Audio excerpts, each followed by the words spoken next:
Welcome to my channel Telangana చరిత్ర ముసునూరి నాయకులు. Please subscribe, like and share my channel. మహమ్మదీయులు దక్షిణాపథంపై దండెత్తే నాటికి దక్షిణాపథం 4 రాజవంశాల ఏలుబడిలో ఉండేవి. అవి 1 యాదవులు దేవగిరి, 2 కాకతీయులు ఓరుగల్లు, 3 హోయసలులు కర్ణాటక, 4 పాండ్యులు మదురై. దక్షిణాపథంపై మొదటి మహమ్మదీయ దండయాత్ర 1295లో యాదవుల రాజధాని దేవగిరిపై జరిగింది. ఆంధ్రదేశంపై మహమ్మదీయులు 1303 నుంచి 1323 వరకు వరుసగా 5 దండయాత్రలు చేశారు. మొదటి దండయాత్ర 1303. ఆంధ్రదేశంపై మొదటి మహమ్మదీయ దండయాత్ర అల్లావుద్దీన్ ఖిల్జీ కాలంలో మాలిక్ ఫక్రుద్దీన్ జునా నాయకత్వంలో దండయాత్ర జరిగింది. కాకతీయ ప్రతాపరుద్రుడు ఈ దండయాత్రను తిప్పికొట్టాడు. కాకతీయ సైన్యం తురుష్కులకు గర్వభంగం చేశారని వెలుగోటి వారి వంశావళి పేర్కొంది. రెండో దండయాత్ర 1310. ఆంధ్రదేశంపై రెండవ మహమ్మదీయ దండయాత్ర అల్లావుద్దీన్ ఖిల్జీ కాలంలో మాలిక్ కపూర్ నాయకత్వంలో జరిగింది. ఫలితంగా ప్రతాపరుద్రుడు ఓడిపోయి సంధి చేసుకొని కప్పం చెల్లించడానికి అంగీకరించాడు. మూడో దండయాత్ర 1316. ఆంధ్రదేశంపై మూడవ మహమ్మదీయ దండయాత్ర ముబారక్ ఖిల్జీ కాలంలో ఖుస్రుల్ ఖాన్ నాయకత్వంలో జరిగింది. నాలుగో దండయాత్ర 1322. గియాజుద్దీన్ కాలంలో జునాఖాన్ నాయకత్వం వహించారు. మొదటిసారి జునాఖాన్ వరంగల్పై దాడి చేశాడు. ఐదో దండయాత్ర 1323. వరంగల్పై జునాఖాన్ చివరి మహమ్మదీయ దండయాత్ర ఫలితంగా కాకతీయ రాజ్య పతనం, వరంగల్ను సుల్తాన్పూర్గా మార్చాడు. ప్రతాపరుద్రుడు నర్మదా నదిలోకి దూకి ఆత్మహత్య చేసుకున్నాడు. కాకతీయ రాజ్యం ఢిల్లీ సుల్తానతులో విలీనం. వరంగల్ను ఆక్రమించి దానికి సుల్తాన్పూర్గా నామకరణం చేసిన మహమ్మద్ బిన్ తుగ్లక్ ఆంధ్రదేశాన్ని దేవగిరి వజీరైన బుర్హానుద్దీన్ ఆధీనంలో ఉంచి అతనికి సాయంగా వరంగల్లో మాలిక్ మక్బూల్ అనే అధికారిని నియమించారు. మహమ్మదీయుల పాలనలో ఆంధ్రదేశం అనేక విపత్కర పరిస్థితులను చవిచూసింది. ముస్లింల పాలనలో ఆంధ్రదేశంలో నెలకొన్న అరాచక పరిస్థితుల గురించి వర్ణించింది. 1 విలాస తామ్రశాసనం ప్రోలయనాయకుడు వేశాడు. 2 మధురా విజయం గంగాదేవి. ఈ విపత్కర పరిస్థితుల్లో ఆంధ్రదేశంలో ముస్లిం పాలనకు వ్యతిరేకంగా తిరుగుబాటు ఉద్యమాలు ప్రారంభమయ్యాయి. ఆంధ్రదేశంలో మొదటిసారి తురుష్కుల పాలనకు వ్యతిరేకంగా తిరుగుబాటు ఉద్యమం నడిపింది ముసునూరి నాయకులు. విమోచనోద్యమం. ముస్లింల కబంధ హస్తాల నుంచి ఆంధ్రదేశాన్ని విడిపించడానికి ప్రారంభించిన ఉద్యమం ఇది. దీన్ని ప్రారంభించింది ముసునూరి ప్రోలయ నాయకుడు. ఉద్యమ కార్యస్థానం రేకపల్లె, భద్రాచలంలో ఉంది. ఈ ఉద్యమం లక్ష్యం ముస్లిం పాలన నుంచి ఆంధ్రదేశాన్ని విముక్తి కల్పించడం. హిందూ ధర్మ సంస్కృతి పునరుద్ధరణ, పరిరక్షణ. ఈ ఉద్యమంలో పాల్గొన్నవారు ప్రోలయ వేమారెడ్డి, రేచర్ల సింగమనాయుడు, ముసునూరి కాపయ్యనాయుడు, వెంగి భూపాలుడు, మంచికొండ గణపతి నాయకుడు. 1326లో ఢిల్లీ సింహాసనాన్ని అధిష్ఠించిన మహమ్మద్ బిన్ తుగ్లక్ పాలనలో ఆచరణయోగ్యం కాని విధానాలతో కూడిన సంస్కరణను ప్రవేశపెట్టడంతో సామ్రాజ్యం నలుదిక్కుల తిరుగుబాట్లు చెలరేగాయి. ఈ తిరుగుబాట్లలో మొదటిది సుల్తాన్ నిస్సహాయతను గురించి. మధురా వజీర్ సయ్యద్ జలాలుద్దీన్ స్వతంత్రం ప్రకటించుకున్నాడు. ఈ సంఘటన దక్షిణాది రాజ్యాలకు మరింత ప్రోత్సాహాన్ని ఇచ్చింది. ఇదే అదునుగా భావించి ఈ తిరుగుబాట్ల ఈ తిరుగుబాట్ల పరంపరలో భాగంగా ఆంధ్రదేశంలో వృద్ధులైన కాకతీయ నాయకులు ఇచ్చిన స్ఫూర్తితో సుల్తాన్ పరోక్ష పాలనను వ్యతిరేకించి విమోచన ఉద్యమ నాయకుడు అయిన ముసునూరి కాపయ నాయకుడు, కర్ణాటక హోయసాల పాలకుడైన మూడవ వీర బల్లాలుడి సహాయంతో 1336లో వరంగల్పై దండెత్తి మాలిక్ మక్బూల్ను పారదోలి ఓరుగల్లును ఆక్రమించి తిరిగి ఓరుగల్లు కోటపై స్వతంత్ర ఆంధ్ర పతాకాన్ని ఎగురవేశారు. దీంతో ఆంధ్రదేశంపై ముస్లిం పాలన అంతమైంది. ఆంధ్రదేశంపై ముస్లిం పాలన అంతమైన తిరిగి ఆంధ్రులు స్వతంత్రులు అయినప్పటికీ కాకతీయులు ప్రసాదించిన రాజకీయ కొరవడి, కాకతీయ సామ్రాజ్య శిథిలాల నుంచి కుల ప్రాతిపదికన 3 స్వతంత్ర రాజ్యాలు ఉద్భవించాయి.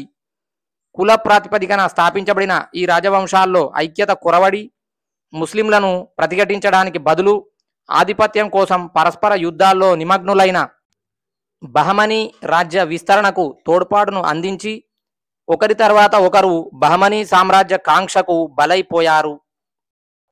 ముసునూరి నాయకులు ఆంధ్రదేశంలో మొదటిసారి తురుష్క పాలనను ప్రతిఘటించిన వారు ముసునూరి నాయకులు. ముస్లింల కబంధ హస్తాల నుంచి ఆంధ్రదేశానికి విముక్తి కల్పించడానికి వీరు ప్రారంభించిన ఉద్యమం విమోచనోద్యమం. ముసునూరి నాయకులు కమ్మ సామాజిక వర్గానికి చెందినవారు. ముసునూరి నాయకుల వంశ చరిత్రను తెలుసుకోవడానికి ప్రధాన ఆధారాలు: 1. విలాస తామ్ర శాసనం, ప్రోలయ నాయకుడు వేయించాడు. 2. పోలవరం శాసనం, కాపాయ నాయకుడు. 3. కలువచేరు శాసనం, అనితల్లి. 4. పెంటపాడు భక్తి శాసనం, చోడభక్తి రాజు. ముసునూరి ముఖ్య పాలకులు: ముసునూరి ప్రోలయ నాయకుడు, ముసునూరి కాపాయ నాయకుడు. ముసునూరి ప్రోలయ నాయకుడు ముసునూరి వంశ స్థాపకుడు. 1325 నుంచి 1332 పాలనా కాలం. ఇతని రాజధాని రేకపల్లె. జారీ చేసిన శాసనం విలాస తామ్ర శాసనం. విమోచన ఉద్యమం ప్రారంభ నాయకుడు. బిరుదులు: అవక్ర విక్రవ, యశస్య సంభవ్య భార్గలుడు. కాకతీయుల పతనానంతరం ఆంధ్రదేశంలో చెలరేగిన అసంతృప్తిని అవకాశంగా తీసుకుని త్రిలింగ దేశాన్ని మహమ్మదీయ పాలన నుంచి రక్షించడానికి గోదావరి తీరంలో భద్రాచలంలోని రేకపల్లెను కేంద్రంగా చేసుకొని విమోచనోద్యమం నడిపాడు. ఈ ఉద్యమంలో ప్రోలయ నాయకుడికి సహకరించిన వారు ప్రోలయ వేమారెడ్డి, రేచర్ల సింగమ నాయకుడు, ముసునూరి కాపయ నాయకుడు, వేంగి భూపాలుడు, మంచికొండ గణపతి నాయకుడు. పూర్వం పాపాలు చేసే యవనులు కాజేసిన అగ్రహారాలను పూర్వబ్రాహ్మణులకే ఇచ్చేవాడని ప్రోలయ నాయకుడి ఘనకార్యాలను వర్ణించిన శాసనం విలాస తామ్ర శాసనం. కాపాయ నాయకుడు కాలం 1332 నుంచి 1368. జారీ చేసిన శాసనం పోలవరం శాసనం. ప్రోలయ నాయకుడి మరణం తర్వాత విమోచన ఉద్యమం నాయకుడు అయ్యాడు కాపాయ నాయకుడి కుమారుడు వినాయక దేవుడు. ఇతని చరిత్ర తెలుసుకోవడానికి ప్రధాన ఆధారాలు: పోలవరం శాసనం, కలువచేరు శాసనం, గణపేశ్వర శాసనం, పిల్లలమర్రి శాసనం, ఆర్యావటి శాసనం, వెలుగోటి వారి వంశావళి, పెరిష్ట రచనలు.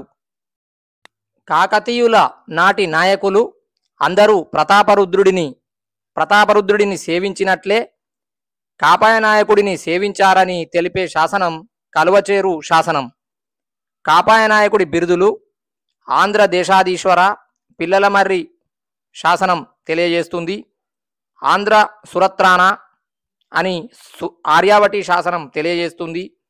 కాపవనీశ్వర అని కలువచేరు శాసనం తెలియజేస్తుంది. కాపాయ నాయకుడి కాలంలో స్థాపించిన రాజ్యాలు: రేచర్ల పద్మనాయకులు, సింగమ నాయకుడు స్థాపించాడు. కొండవీటి రెడ్డి రాజ్యం ప్రోలయ వేమారెడ్డి స్థాపించాడు. విజయనగర రాజ్యం హరిహరరాయ, బుక్కరాయలు స్థాపించారు. బహమనీ రాజ్యం అసన్ గంగు స్థాపించాడు. కాపాయ నాయకుడి సమకాలీన రాజులు: ఢిల్లీ సుల్తాన్లు మహమ్మద్ బిన్ తుగ్లక్, ఫిరోజు తుగ్లక్.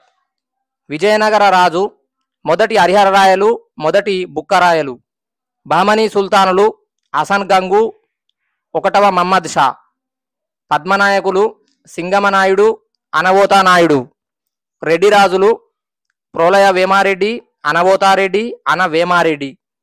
కాపాయ నాయకుడిని ముస్లిం చరిత్రకారులు కింది విధంగా వర్ణించారు: కన్యానాయక్, కృష్ణానాయక్, కన్యాపాయిక్, కనబాయార్డ్. జాఫర్ ఖాన్ అనే విదేశీ ముస్లిం నాయకుడు అల్లావుద్దీన్ హసన్ గంగు అనే బిరుదుతో 1347లో గుల్బర్గా రాజధానిగా బహమనీ రాజ్యాన్ని స్థాపించాడు. బహమనీ రాజ్య స్థాపనకు హసన్ గంగుకు కాపాయ నాయకుడు సహాయం చేశాడని పెరిస్టా రచనల వల్ల తెలుస్తుంది. హసన్ గంగు తన రాజ్య విస్తరణ కాంక్షతో కాపాయ నాయకుడిపై అనేకమార్లు దండయాత్ర చేశాడు. మొదటి దండయాత్ర కౌసల్ దుర్గం ఆక్రమణ లేదా కౌలాస్ దుర్గం ఆక్రమణ. 1350లో హసన్ గంగు ఓర్గల్లును ఓడించడానికి తన సేనాని సికిందర్ ఖాన్ను పంపగా కాపాయ నాయకుడు ఓడిపోయి కౌలాస్ దుర్గాన్ని అనేక ధనరాశులను ఇచ్చి సంధి చేసుకున్నాడు. రెండో దండయాత్ర భువనగిరి దుర్గం ఆక్రమణ. 1356లో హసన్ గంగు మళ్ళీ ఓర్గల్లుపై దండెత్తాడు. ఈ దండయాత్రలో కృష్ణానది తీరంలోని ధాన్యకటక అమరేశ్వర ఆలయాన్ని దోచుకున్నాడని రెడ్డి రాజుల శాసనాలు తెలుపుతున్నాయి. ఈ దాడిలో కాపాయ నాయకుడు ఓడిపోయి భువనగిరి దుర్గాన్ని బహమనీ సుల్తాన్కు ఇచ్చి సంధి చేసుకున్నాడు. వినాయక దేవుడు 1361లో బహమనీ రాజ్యంపై భువనగిరి దుర్గాన్ని ఆక్రమించి కౌలాస్ దుర్గాన్ని ఆక్రమించే ప్రయత్నంలో మహమ్మద్ షా సేనాని బహదూర్ ఖాన్ చేతిలో ఓడిపోయాడు. తదుపరి వినాయక దేవుడు అరబ్బుల గుర్రాలను సంగ్రహించినందువల్ల 1362లో అరబ్బు వర్తకుల ఫిర్యాదు మేరకు మొదటి మహమ్మద్ షా దండెత్తి వినాయక దేవుడిని వధించాడు. మూడో దండయాత్ర గోల్కొండ ఆక్రమణ 1364 నుంచి 65. తదుపరి వినాయక దేవుని మరణం తర్వాత కాపాయ నాయకుడు ఢిల్లీ సుల్తాన్ ఫిరోజ్ షా తుగ్లక్ సాయం కోరగా అతను నిరాకరించాడు. కాపాయ ప్రయత్నాలు తెలుసుకున్న మహమ్మద్ షా అజాం హుమాయున్ నేతృత్వంలో గోల్కొండపైకి పంపగా బహమనీల విధ్వంస కాండ నుంచి తన ప్రజలను రక్షించుకోవడానికి కాపాయ నాయకుడు బహదూర్ ఖాన్ మధ్యవర్తిత్వంలో బహమనీలతో సంధి కుదుర్చుకున్నాడు. ఈ సంధిలో భాగంగా గోల్కొండ దుర్గాన్ని 100 ఏనుగులు, 250 గుర్రాలు, 33 లక్షల రూపాయల యుద్ధ నష్టపరిహారంగా కాపాయ నాయకుడు బహమనీలకు అప్పగించాడు. ముసునూరి వంశ పతనం 1366లో రేచర్ల అనవోతా నాయకుడు కాపాయ నాయకుడిపై దండెత్తెను. ఈ దాడిలో భాగంగా ఓరుగల్లు సమీపంలోని భీమవరం వద్ద వీరిరువురికి జరిగిన యుద్ధంలో 1367 నుంచి 68 కాపాయ నాయకుడిని వధించారు. కాపాయ మరణంతో ముసునూరి వంశం అంతరించి ఓరుగల్లు, భువనగిరి దుర్గాలు రేచర్ల నాయకుల వశమైనవి.